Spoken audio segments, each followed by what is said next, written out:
Hey everyone, welcome to another episode of the Crypto O.G Show. I am so grateful. Thank you. So grateful that you guys have returned for another episode. Today we have Rahul Sood. I don't know if I'm saying that right, but I'll ask him when he joins. He is the founder and CEO of Unikrn. It's a online gaming betting site. They're kind of, I guess, competing with DraftKings, if any of you have heard of that. But I'm excited to enter into this space and really dive in deep into Rahul's life, where he's from, how he got into crypto, how he got into, just this tech betting world that we're in. So I'm excited to share that with you guys. I'm just going to wait a little longer and get him in here. For you, it'll be a second. For me, it might be another 5 minutes.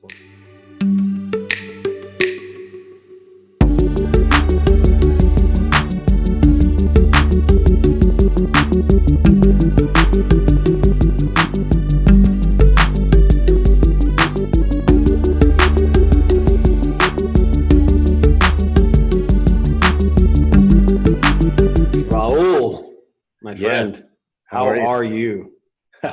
I'm good. How are you? Good. Last time I saw you was Vegas? No. It was New York. It was I don't know, it was one of those two places. I go all over the place. So yeah. You're there's like I feel like there's like I don't know, maybe 50 people or 100 people that are just going from conference to conference to conference. Yeah, I'm seeing the same people over and over. So I was doing a lot of that in 2018 and a little bit in 2019. We just have so much that we're building and we want to show. But yeah, it's, got to make the rounds, right? Got to go around the world. Exactly. These conferences are sort of weird though. Like there's your crypto conferences, and then there's esports conferences, which is where I really focus. The crypto stuff is interesting though. It's I thought by now we would start to see more focus on actual consumer usage. There's still way too much speculation and trading in this space, right? So it's kind of like it is what it is. But hopefully some of these platforms start to change into usage. By the way, that's my dog in the background. He'll settle down in a minute. No worries. I'll put a little disclaimer as like barking dog. Well, I'm going to dive deep into all of that. I can tell you right now. I'm really excited to have you on here. I want to do something a little different than most crypto podcasts. Something that I've seen in other podcasts that I listen to, like self-betterment stuff. But I want to kind of take a few deep breaths and kind of just feel in the moment what is the truth for you, like what is going on in your life. Because here's this podcast. Yes, it's a crypto podcast and we're going to talk about crypto, but it's truly I'm trying to connect to the people that are the leaders in this industry and truly trying to understand and get to know and know history and all that stuff of the person and what your emotional roller coaster was during these last 6 years, however long you've been in crypto and in life just in general, really. Sure. So if you could, if you're okay with it, or if you're open to doing this with me, I want to do a few deep breaths. So it's really easy, just 3 seconds in, 5 seconds out. We're gonna do it together. Is that all right? Sure, let's do it. It's different, right? It's like, whoa, this is weird. What's going on? Yeah. Why are we doing this? Yeah, something different. I know, I get it. It's weird, but I want to try it. So if you want to do it with me, let's do it. All right. Let's do it. 3 seconds in. 3 in. 3. 2, 3, 4, 5. 1 in. 2, 3. Out. 2, 3, 4, 5. In. 2, 3. Out. 2, 3, 4, 5. All right. All right. Just calming it down. My Apple Watch is happy. So you feel your like nervous system just go, ooh, yeah, just a little bit, just that little bit. All right. So I want to ask you first off, what's the truth in your life right now? Just whether it's crypto, whether it's your personal life, what is the truth? Uh, Man, that's a tough one. Not I asked don't know. that often, are you? Yeah, I don't know how to answer that. I mean, for me, it's really just about, you know, when you, I guess the way I like to think of things is, I like to look at life as if, if I were to die today, would I be content with what I've done, right? Mm. And it bugs me because if you ask me that, say, before, say, 2017, if you asked me, would you be content? I would say yes, I'm content. I'm very happy with what I've done. And if I died today, I leave a legacy behind that I'm really, happy about and proud of. Um, After 2017, I feel like I have lots of work to do still, and it's stressful. Yeah, this space is not easy. It's fraught with all kinds of crap. But but I believe in it. I really believe in blockchain technology. I'm a big believer in Bitcoin, but it's not easy, right? The community makes it hard. The government makes it hard. The lack of regulatory clarity makes it hard. The speculation makes it nearly impossible, right? But you have to stay focused on what you're trying to do, and that's what we're doing. Yeah. So to go a little deeper into that, what is your, because you just talking about like the what's happening now in your life. How did you come into this world? Where did you start? I've been doing some research on you and did my due diligence on it. But I found out that you were part of Microsoft at one point, Yep. and then you resigned from that, and then started Unikrn. But there's some, so I want to know, how you got into this space. Sure. Well, look, I started a company many years ago that was focused on gaming PCs, just building the world's best computers for playing video games on, and it became it became kind of a big deal. It was called Voodoo PC. We built something called Voodoo Omen, which is a really successful product. We built a notebook that was made out of all carbon fiber, like unibody carbon fiber, about the same time as the MacBook Air was out. You were doing Apple stuff before Apple. Yeah, pretty much. And Yeah. then we got acquired by HP, Mhm. and that was kind of a big deal in my life. And then after that, I was involved with Razer, which is like a high-end sort of gaming keyboard and mice accessory manufacturer. Um, I was an early investor there, and then I was the first investor in a company called Vervana, which is a VR AR company. Really, the point is, I'm big into entertainment, right? And Mhm. that company got acquired by Apple a couple of years ago. And then I joined Microsoft. At Microsoft, I think it was probably one of the best moves I ever made. It's an amazing company. I love it. I still live in Seattle. I have lots of friends who are still there. I may one day go back. You never know. Mhm. But Microsoft is an unreal company, and I got to start Microsoft Ventures thanks to Satya Nadella, who gave me permission to kind of go do it. Worked with an amazing team, an international team. We set up accelerators around the world, and then eventually, the entrepreneur in me just kept, fighting working inside a big organization. And I started Unikrn with a couple of friends of mine. One of them was a company that Microsoft Ventures invested in, the CEO of that company, and another one was a guy that I built a platform with years ago for competitive gaming, and we started Unikrn back in 2015. So why, I saw that you were there with them for 18 years, right? 17, 18 years, something like that, with No, no, no, Microsoft. no. With Microsoft, I was there for 4 or 5 years. Oh, okay. Prior to that, I was with Voodoo for about 18 years, and Oh, then gotcha. back to I mixed that. HP.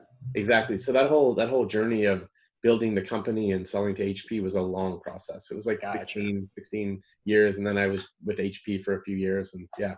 I've been Gotcha. in the Yeah. So space. that after 4 or 5 years, that's a very logical next step Yeah. especially getting like the support Right. of the team and the people that you got involved with. That's great. Right. Well, so what was your, so was Unikrn initially a crypto company?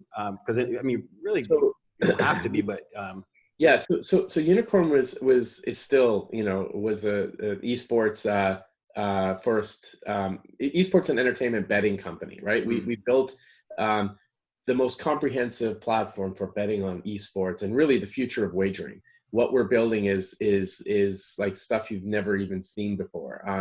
You know, like the ability to bet on streamers, the ability to bet on yourself in video games, betting on competitive video games, you know, betting on virtual games, and then you know we're also taking horse racing, and we're really just building something crazy on blockchain as well. But we started off as that, and then in 2015 we created the Unicoin. And the reason we created the Unicoin was we wanted to open up markets around the world where, you know, because we're in a gambling industry, we're in a highly regulated industry. There's people in the US, there's people in like China, there's people in Korea that wanted to play on the platform but couldn't, because we weren't operating there yet. And, you know, we hadn't launched our skill betting platform yet and that sort of thing. So, so we created the Unicoin as a way for people to kind of connect their gaming accounts to the platform and earn these coins that they could use on the platform to bet with. They could use it to participate in, you know, loot prizes to win skins and in-game items and game cards and keys and things like that. They could buy games with it. You know, they could buy digital keys and you know, gift cards and that sort of thing. And we created the Unicoin back in 2015, and then it just kind of became the center of our ecosystem. And then in 2017, we created a crypto version of that coin. So we have something called Unicoin Silver, which is our, you know, non-transferable, non-crypto coin that can be used solely on the platform. And then we created Unicoin Gold, which is worth more than silver, but it's also can be moved to, you know, to like off the platform if you want. Like it's an ERC20 token. So it's a ERC20 token. Yeah. Yeah. And the reason we did UKG was mainly because we wanted to give our customers more payment options. You know, in our business, it's very difficult dealing with payment processors, you know, given that we're expanding, like right now we're in 43 countries or so, you know, expanding around the world. Dealing with Visa and MasterCard and different payment processors is very expensive. There's red tape. Yeah, tons of red tape. It's fraught with fraud. It's really hard, you know, to do that. And so we created this really crazy blockchain wallet that supports multiple currencies, not just cryptocurrencies, but it lets people deposit in with skins. They can deposit in with cash. They can deposit like fiat currency. They can deposit Bitcoin, Ethereum, all of the top cryptocurrencies. And then that gets converted into our currency so they can play on the platform. And we did that because we just wanted to make payments easier. We wanted to give customers more options, and we wanted to attract a new type of customer to the platform. So, yeah. That's awesome. You know, and you mentioned earlier that, you know, you said you created the Unicoin, right, in 2015. Yeah. And then in 2017 is when you went crypto with it. Yeah. So I guess my question is, what was your, and I've been doing this with all the interviews. What was your first experience with crypto? Did you already know about crypto in 2015 and you just wanted to do something similar, you know, internally? I was already sort of, I was acquiring Bitcoin, you know, in 2015 and 2016. Like I've been playing with it for, you know, a long time, given the fact that when I was with Voodoo, you know, things like folding was a big deal on PCs, you know, and so folding sort of became kind of like the new, you know, mining, I suppose you could say. So I was playing with different types of ways to acquire Bitcoin. So yeah, I was into it, but I wasn't like heavy into it. And then I met this friend of mine. She's a lady who used to work at a VC firm in Russia, and she came to Seattle. We went for dinner, and she was just talking to me about a project that she was working on. She's making a movie on crypto. And I'm like, what are you doing in Washington State, right? She's all the way from St. Petersburg, and she came here. She said she went to Wenatchee to go film like this mine, one of the largest mines in the world. And we just got to talking about it. And she said, you know, you really should think about, you know, taking Unicoins and putting it on ERC20. I said, we've already been talking about that because Mark Cuban, who's one of our investors, asked us to build on blockchain so we can avoid dealing with all these banks and all this red tape that we're dealing with. He thought it was sort of the future of payments, and we should start looking at it as a way to, you know, to build the future of our platform. And he was absolutely right. So we'd already started looking at it, but it was sort of those conversations that got me going into this direction. Yeah. Well, a two-part question. So the first one, you kind of didn't answer, but what was your first experience with, like, when did you hear about crypto and Bitcoin? Like, what was that? Oh my gosh, this is the future. Aha. I mean, I think it was like on Reddit, you know. It was Reddit. It was random. Yeah. And it was sort of like, you know, finding new ways to use the down cycles of your PC. You know, and at one point I was into folding. I don't know if you know what folding was, but it was. No, you mentioned that, and I was going to ask, but I noted it. It's sort of like but best way to put it is you're using down cycles of CPU on your PC to do research, you know, for cancer research and things Gotcha. like that. I have heard of this now. Yeah, Yes. so I didn't know it was called that. yeah, so I used to be into that, and then sort of looking at new ways of using your PCs for other things. You know, you have to remember I was really into high performance PCs, and we had all these crazy GPUs and, you know, systems that were sort of used for gaming. But then what else could you do with them? And I started looking into, you know, Bitcoin mining and that sort of thing. And I wouldn't say that I was heavy into it, but I would say at one point in time I had quite a few Bitcoin. You know, I'm one of those stories where, you know, at one point I had you know, a decent amount of Bitcoin on a system that I completely just forgot about and lost the drive. I've heard a lot of those stories. Yeah, but it, you know, it is what it is, and then you kind of Yeah. learn from it, and you know, and then I you know, Oh, I lost you.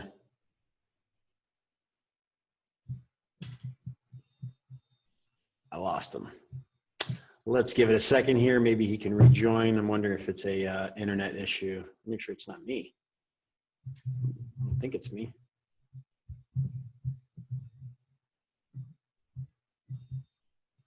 Nope, it's him. Hey, are you still there? You are. yeah, I was there. I could hear you, and I could hear you. I could see you say you lost me and stuff. But I know. I guess it was my side. Okay. Well, we're still recording, so let's keep on going. All right. I forgot what were you saying? No, we're just talking about, you know, my sort of intro into Bitcoin. Right. And so I think it was around like 2015, like 2014 I was reading about it. I think 2015 was sort of my first kind of real, you know, acquiring Bitcoin and things like that, and just thinking about what the future of it might look like.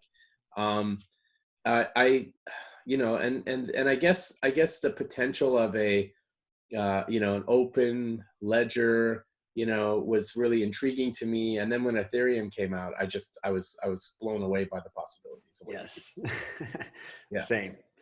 Yeah. I had like for me, Bitcoin was like, oh wow, financial. Like it was all this thing, and then I was like, online computer. Yeah. What? Yeah. Yeah. And I think Ethereum really opened up a lot of ideas. The problem with it is that it also created this hype where people were sort of looking for the next Bitcoin, and the amount of speculation and you know, the amount of speculation that sort of came out and scams and things like that just made the whole space really toxic. It did. It did. And you know, when we're you know, we're building a real platform here, like we're operational today. You know, you can go to unikrn.com and see our platform, and it's pretty amazing what we've built, and you know, where we're going with blockchain and some of the things that we're building. We still, you know, we're still kind of dealing with the fact that there's speculators out there that constantly are speculating, and they're not actually looking at the usage or the utility or how to actually use the token on the platform. And you know, it doesn't help that the most successful companies in the space are exchanges, right? Yes. You know, we want to see sort of the next wave, and wave two to me goes beyond exchanges. It's where exchanges become platforms, like as a service, sort of like, you know, the AWS of crypto, for example. And you know, and you start to have services built on top of actual consumer usage products, like Unikrn. We have a wallet that allows people to deposit in with different cryptocurrencies, and it exchanges immediately, and it's all built on Bittrex. It's a really great product that, you know, Bittrex and Unikrn created together on our platform. It's like a casino cage, you could put it that way. Interesting. And that's the type of service that, you know, really helps companies like us succeed, right? And you know, now our goal is to sort of make it easier. You know, customers shouldn't have to care about what a private key is and things like that. But you know, at the same time, you want customers to be educated on how to manage their own security. So it's you know, it's tough, but it's not an impossible climb. Like once we get there, I think we're going to see wave two come out. I think we're going to see, out of all the coins that were created in 2017 and 2018, there's probably like something like 9,000 coins now or something crazy. But Wow. whatever it is, 98% are going to disappear, right? Mm. And the ones that aren't going to disappear are the ones with actual real, usage, and we're going to be one of them. So yeah. Just a popcorn off of that, I 100% agree that if you don't have a working product, forget about it. Right. You have to have something, a use case, a reason to exist. And yeah, if you don't have it in 2020 and are, have been actively building this last year or two because of the bear market, then you're not going to survive. I agree. Right. For sure. So you mentioned earlier, and I have to ask because it was all over the place when I researched you. So how did you get connected with Mark Cuban and Ashton Kutcher? Because I found two articles back in 2015 about their investments into Unikrn. So if you can elaborate. So how it happened was I left Microsoft. I was already, Mark Cuban has been a sort of a mentor of mine for years. When I was selling Voodoo to HP, he was helping me, giving me some advice. Didn't charge or didn't ask for anything. He was a really nice guy, actually. He came out to my to the event in New York where HP announced the acquisition of Voodoo. It's amazing. And he sat there in the audience, and I called him out, and he stood up and said a few words. Just a really nice guy. And ever since then, I've always run stuff by him, that sort of thing. And I left Microsoft. When I was at Microsoft, by the way, he was emailing about stuff that we could do with his movie company, HDNet. And then when I left Microsoft, started Unikrn, I got on CNBC. Like, don't ask how, but I was on CNBC about. I saw the interview. And I started talking about esports and the growth of esports, and we're building this esports entertainment platform. I didn't really get into the details of what we're actually doing. And then Mark emails me congratulating me, saying, "Congratulations, esports is the future. What you're doing sounds interesting." I said, "Well, I would have invited you in, but we're way past the seed round." And he said, "Well, just send me what you're doing, and I'll look at it." So I sent him a deck, and he responded back almost instantly and said, "I'm in." So he CC'd some people on his team, and he said, "Go make it happen," and he invested a fair amount into the company. And then at a higher markup too, because it wasn't even seed anymore. Wow, that's amazing. Seed round. And then after Mark came in, he I think his name really had a bunch of pull. But we'd already had investment from the largest gambling company in Australia. They're like a $14 billion company. They're called Tabcorp. Sherry Redstone got in with her fund. Liz Murdoch got in, and then Ashton Kutcher called. Excuse me, I got allergies. Ashton Kutcher called, and he wanted in as well. And we didn't have enough allocation, and he asked for some of Mark's allocation. So Ashton was like a cold call. Yeah, well, he was, but he obviously got connected through the grapevine to the deal, and very smart guy, knows a lot about the sports betting space in general. Really understands the idea of odds making and things like that. We were pretty impressed with his team. So so he came in as well, and they all invested. Yeah, I'm definitely, both of those people are on my bucket list for interviews. So I'm saying, but I see them as, especially Ashton Kutcher, extremely, and I mean, he's a great actor. I'm an actor myself. He's a great actor, but he is so business savvy. It's not even funny. Yeah, he's very smart. He knows more about bookmaking than most of our investors do, which is pretty amazing. Interesting. Like sports bookmaking. That is very interesting. And gambling and things like that. I was pretty amazed. Like the movie 21 isn't far off from the kind of person that he actually is. Yeah. He was tapping into himself. Okay, well, to continue. Wow, this is amazing. This is great. I think it's you got some great stories there that I'm sure that if I pulled on some threads, it can get some fun stuff getting out. But I want to kind of keep it moving. I have a few questions I want to hit before we finish. I have another 30 minutes. So a very broad question to you.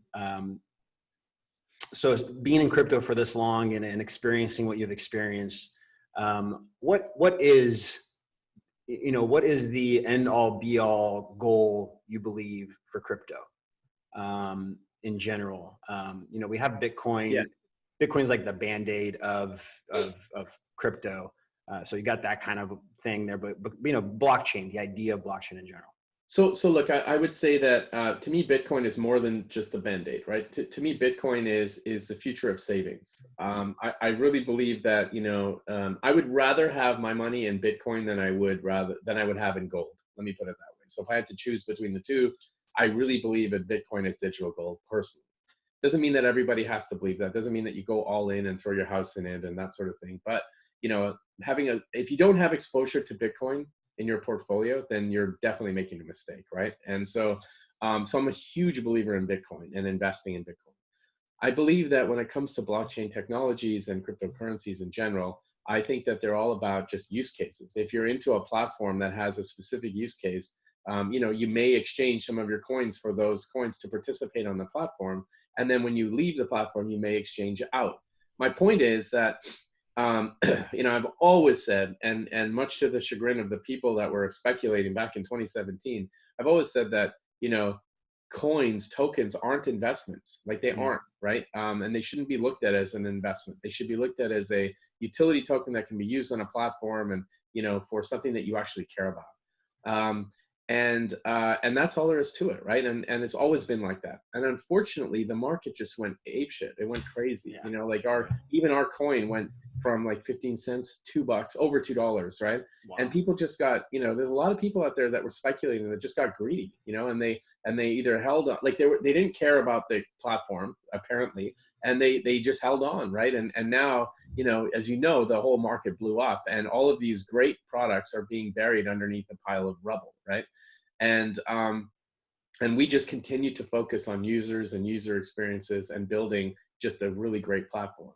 And the stuff that we're building, man, it's like next level. Like in the online gambling space, in the sports betting space, there's nothing like Unikrn out there. DraftKings just did a raise, and they're going public at a $3.3 billion valuation, right? I saw that. They just announced it. They acquired a company to give them technology, back-end technology, and a B2B business.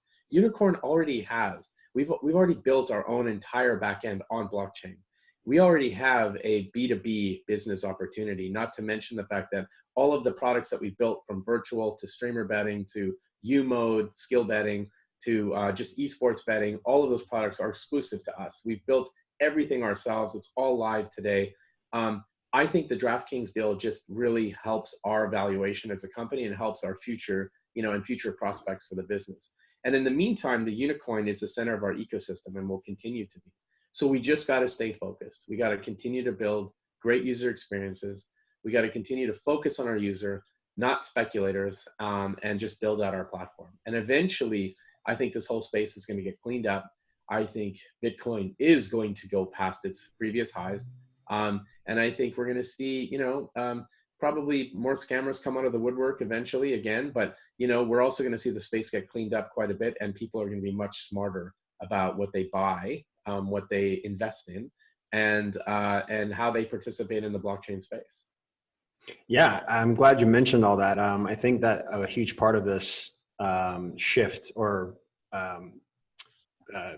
transition from going from where we were of being this like sticky, sketchy industry to now wanting to be more mainstream. There's going to be a curve, right? An educational curve to get people comfortable. You mentioned it earlier about creating a flow, right? Creating so that the users doesn't have to like worry about where his wallet is and how to get it to this other wallet and do all this other stuff. Like it'll be automated.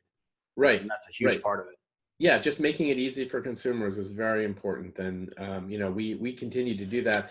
I actually, one of the things I would say is online security is such a big deal. I just put out a tweet and pinned it on my profile, a series of tweets about, saw that. Four things you need to really think about, or 5 things you need to think about when it comes to, your online security. And it was sparked from a guy who was suing an exchange because he got SIMmed, right? He got SIM hacked.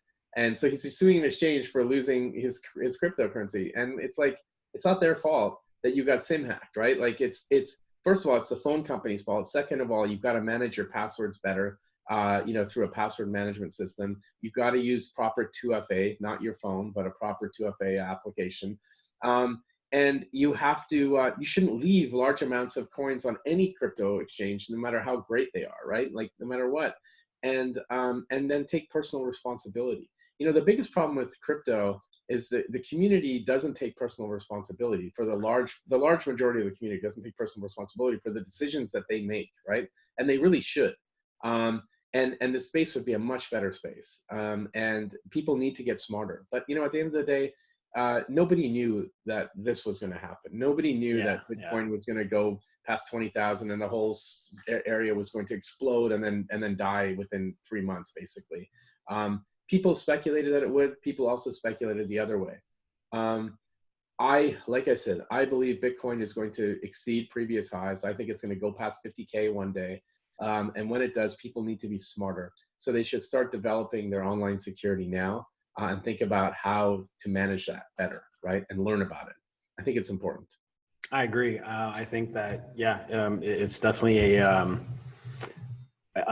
huge part of the industry cannot take ownership. Right. And that's a huge part of this type of industry because you are in control of your stuff. You own the keys, you own the crypto, and that's the whole idea, right? Isn't that the idea of crypto, to be able to be unbanked? And it's almost like people don't want the responsibility, or they don't want to do that. It's like, what? Right. So if that's the idea of it, then learn how to do it properly, and don't, I hate to say it, I don't mean this to, diminish the person's loss, but don't cry about the fact that someone hacked you and you lost your coins if you didn't manage your security properly, right? People suing for that sort of stuff it's ridiculous to me. It's insane. Like, you should learn from it and move on, right? Take the loss and pay the taxes. Yeah. What I'm saying? Just learn that you shouldn't leave 100 Bitcoin on an exchange. Like, I don't care how good the exchange is. I love some of these exchanges, but no, I mean, there's only really 2 that you could really do that with, and still, I wouldn't do it, right? 2 or 3 maybe. Yeah, I use Gemini, and I feel very comfortable with them up to 250,000 because they have the FDIC insurance. Exactly right. Yeah. That was free for Gemini, by the way. Just saying. Yeah. So I have a question. You mentioned it for real quick, but so when we were at the peak of Bitcoin and then it started coming down. Yeah. You said that your coin went from, I think it was 12 cents to $2. Yeah. Like that. Yeah. So I'm sure you were just ecstatic. It was just, everybody was. I mean, there was this euphoric, I remember the feeling, I'll never forget, this euphoric feeling that anything's possible. This is never going to end. I'm rich forever. Like, this whole type of feeling. And so how did you feel in that time after that? Those 5, 6, 7 months as it's going down and down and down and down.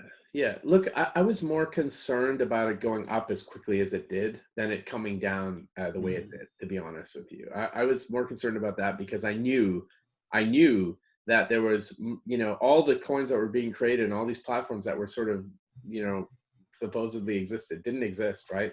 And I used to blog about that, like, be careful what you're buying and what you're purchasing. Like, you should really only invest in Bitcoin and maybe a little bit of Ethereum, but beyond that, investing in the space is not, these aren't investments, right? You're not getting voting rights in the company's cap table. You're not getting shares in the company. And those that promise these big returns and things like that were basically selling securities that just didn't exist. That was concerning to me. So I was more concerned about that happening, and than the price fluctuations of the coin itself. Like, it was exciting to see Bitcoin over 20,000, no question, right? That was amazing, and I believe that it'll go back to that point. I didn't expect it to crash to 3,300 and then sort of bounce around, but it is what it is. If you look at the long-term chart, the yearly lows of Bitcoin continue to go up, right? So that's just how it works. But yeah, the bottom line is that there was a lot of that sort of mass speculation going on, and people were counting their chickens before they hatch. There's a lot of young people out there that figured that they could just quit their jobs and become these crypto, people. I'll be honest. I was one of those little guys. Yeah, exactly. And they had to learn from their mistakes, right? And we all learn from our mistakes. I mean, we learn from our mistakes as well, but we're still here, and we're still building. And I wish some of the larger exchanges out there would stop trying to kind of charge big amounts of money to do business with them and start thinking about what the future of the space is, because all they're doing is by releasing new products and leverage and that sort of thing, is they're just making it worse. And you know, before the whole space blows up, they're making it worse by letting you leverage 100 times your holdings and trade more, rather than sort of thinking about how do we transition from being an exchange to being a platform, right? And that's kind of why I really respect what Bittrex has done. Bittrex is becoming more of a platform for companies like us, and that's great. You know, I just hope that more companies like us exist. Yeah, I'm I'm glad you mentioned that, because exchanges, the larger exchanges, the ones that we know of, the bees, some bees, not all the bees, have been just, you know, manipulating the industry and manipulating this, like, you know, they're kind of being the gatekeepers of the industry a little bit nowadays. Yeah, I do know that Bittrex is doing it right, at least. Yeah, yeah, they are, and I know other exchanges are trying to go down the right path, and that's fine. You know, I respect you know, what Binance is doing now with the, you know, coming up with the U.S. exchange and things like that. But I still think they, you know, like you say, the gatekeepers and they're kingmakers basically, right, in the space, and that's not a good position to sort of be in when you're that, and you're not looking at really good platforms and how to work with them. That's kind of a challenge, I think, that they need to sort of figure out how to deal with that, right?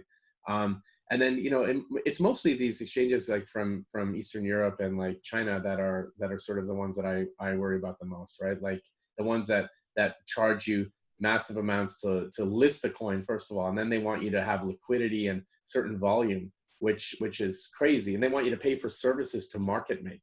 That's bullshit, right? And that kind of stuff needs to stop. And I'll go ahead. I'll even go ahead and, yeah, because you mentioned it, and that sounds very familiar, because I've had to deal with these guys recently in the last couple months, because I'm just working with certain projects. But Binance, honestly, Binance, you want to do an IEO on Binance, you have to give up the farm. You have to give up your control, and they're going to sell it at a high rate. Yeah, but that's manipulation at so many levels. So I don't agree with a lot of things that they're doing there. It's the biggest exchange, sure. It's got a lot of volume, sure, but that's not going to last. It's going to explode. Yeah, and I think, you know, they're lucky because they have a lot. You know, they did really well in 2017, 2018. They just got a lot of money to fight the prosecution. But other exchanges, like, you know, the smaller ones out there that try to go down the same path are disasters waiting to happen. So yeah, the smaller ones are definitely not going to be able to sustain it. They're going to shut down very easily. But Binance, you know, is it too big to fail? I don't know. I mean, look, when you make hundreds of millions of dollars, and, you know, you could just walk away from it at any point. But I don't think, based on what I see and what, you know, CZ's profile on Twitter and like his social media and stuff, I don't think he wants to leave. I think he loves the business. I really do. I think he loves his brand more than most companies love their brand, right?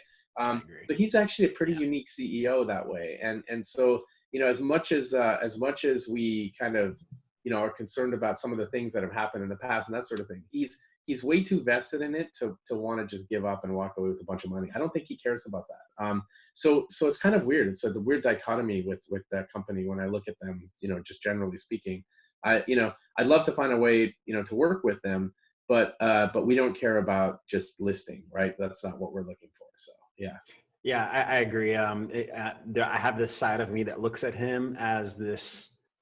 It's like in a Wild West movie. Yeah. Where you have the good guy, bad guy. Like he's the good guy, but he's bad in a way.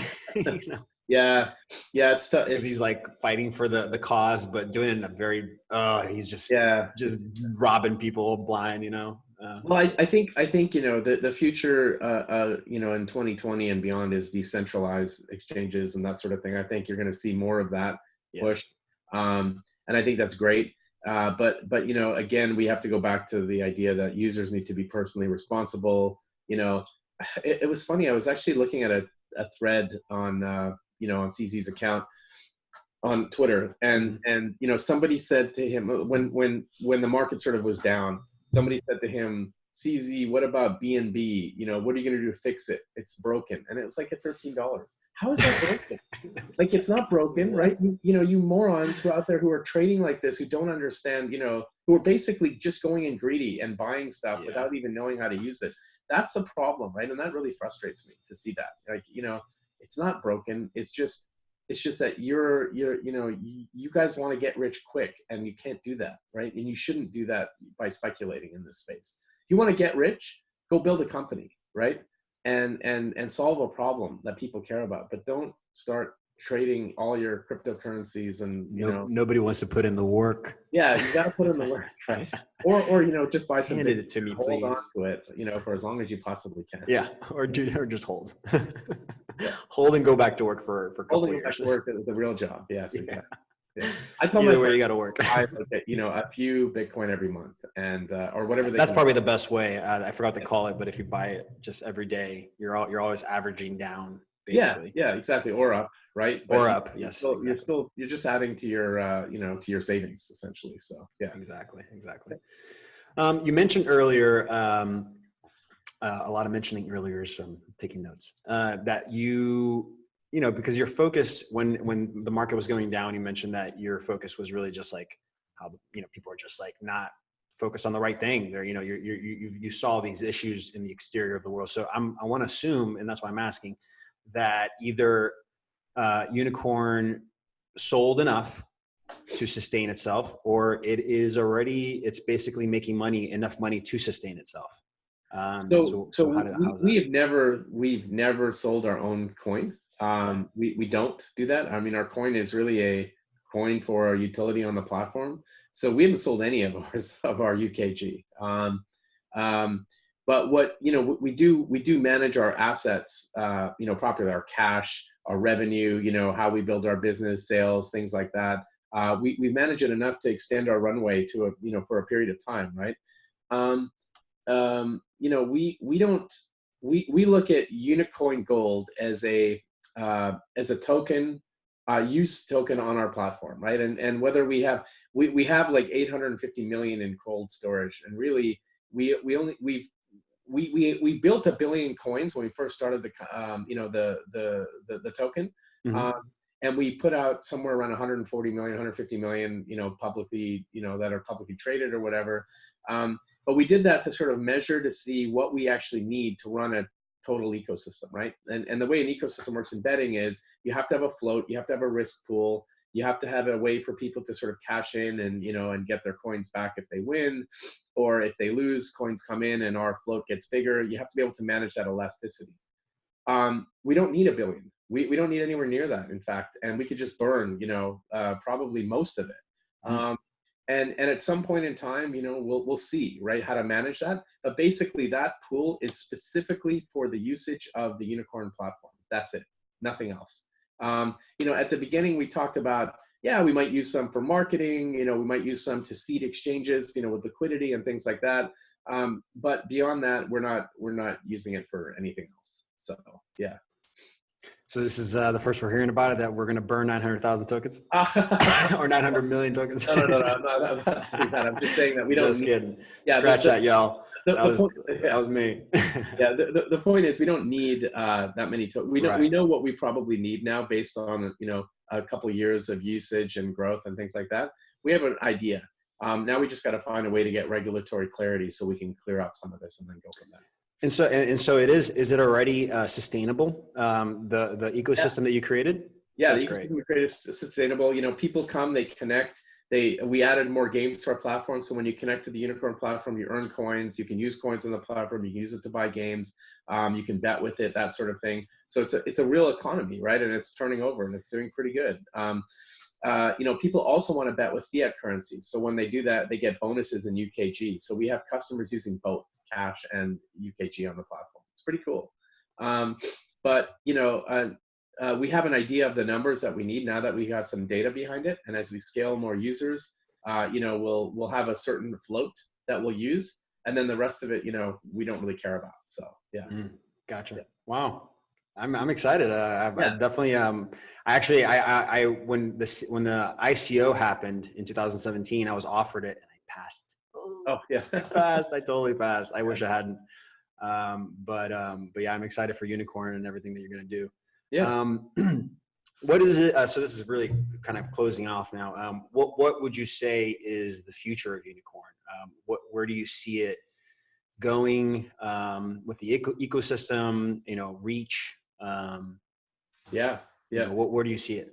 Well, so we're building. The reason I'm looking to the left here is I wanted to pull up a video. I don't know if I can show you. Absolutely. If you want to show a video, just share it on your Um, screen, and I'll record, and it'll be recorded here. yeah, sure. So basically, we're building a a pretty cool platform for the future of wagering, right?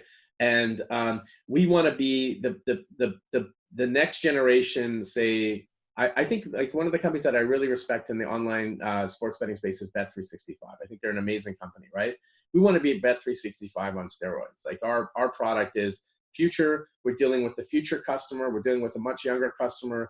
We're building really interesting wagering experiences around games that people love. We're building commercial relationships with some of the largest casinos in the world, right? Like we're really going all in on esports and the future of wagering. And one of the neat things that we're doing now is we're building this. We're taking our blockchain expertise and we're applying it to collectibles. NFTs.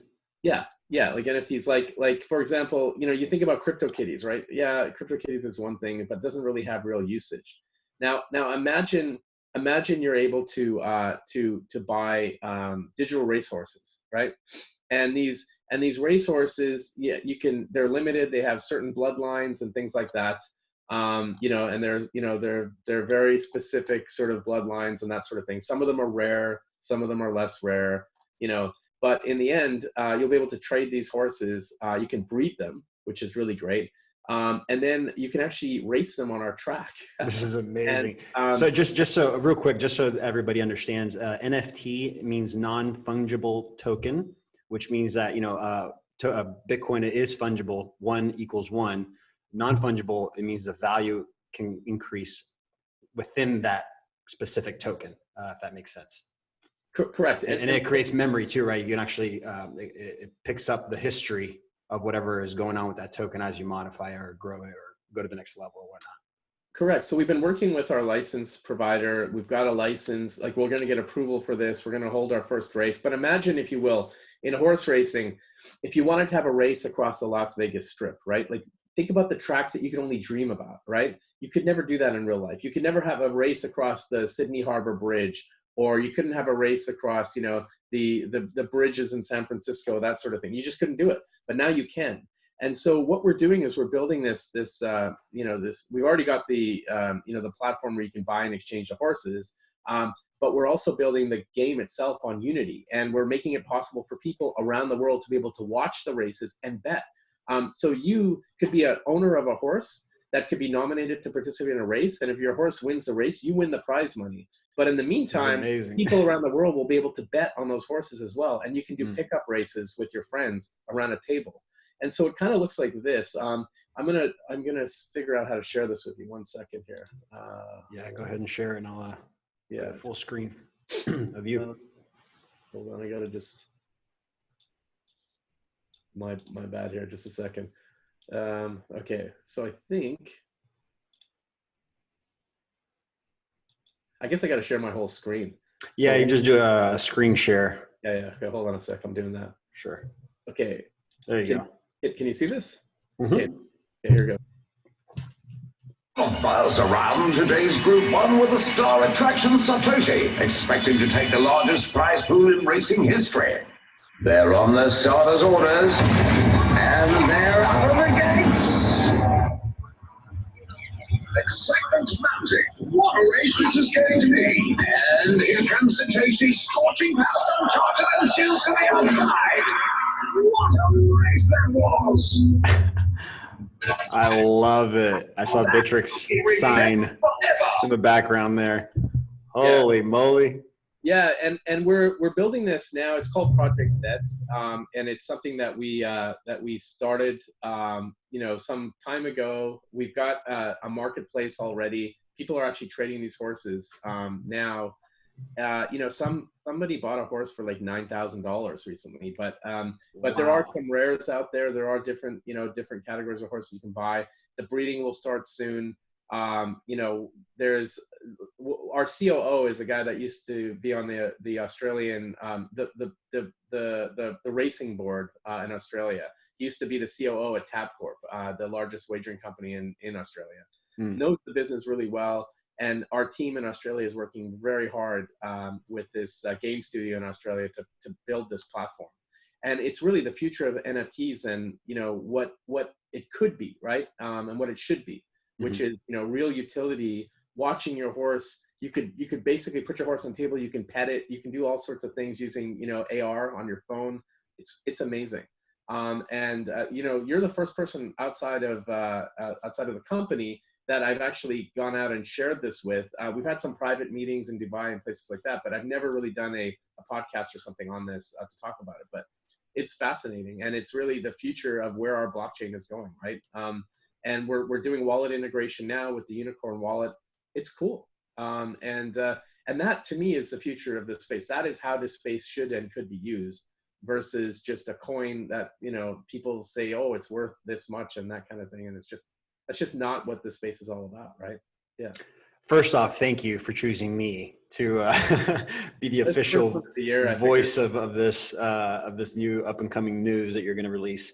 And I'm capturing it, by the way. I have a DSLR right here in front of me. I have the zoom, and I also have the VR camera. So I'm capturing all aspects in with my mic. Great. So definitely going to push that out with you. Yeah, you know, I'm ecstatic that you're going into NFTs, because that definitely is the future of a lot of stuff. Wow. You know what, honestly, what I'm listening through in the grapevine is that VC companies are looking at, like, this is the next way to raise money, you know, raise funds is through NFTs. Yeah. Just in a general, you know, for the industry itself. But yeah, I'm actually working with another company, a blockchain gaming company that is working with some IP. So we might have some discussions after this just to talk about it. Yeah, and think about it like this. You know, Unikrn is a regulated, you know, future of entertainment wagering company, right? Sports, and now we're kind of building on this platform. So these, you know, this horse racing thing, it's going to be about buying, breeding, trading, and racing and betting, and all of that falls under a license. It'll be internationally run. It'll be run in, you know, in venues and things like that. It's going to be very cool. And we're basically taking horse racing, which is, you know, 50-year-olds right now, we're bringing it down to 26-year-olds, right? So we're going to make it fun. And like I said, we're building it on Unity. It's not just a fucking card game. It's not, you know, it's not something like just a picture of whatever. It's not. It's real, and it's moving, and you want to reach out and touch it. And that's the kind of shit that, you know, we're doing as a company that just makes us so much, you know, way ahead of the market. We're easily 2 to 3 years ahead of anyone else in this space. And we're going to continue to build on it and go from there. So, yeah. Wow. What an interview. Rahul, thank you so much for joining me and, like, really diving deep into not only your personal stuff, your personal life, emotions and stuff, but also this company. I think you're not only building something that's unique and you know, it's going to change that industry specifically, but also you're innovating. You're doing something that's shaking up this world and how people interact. And I think that's very important to point that out.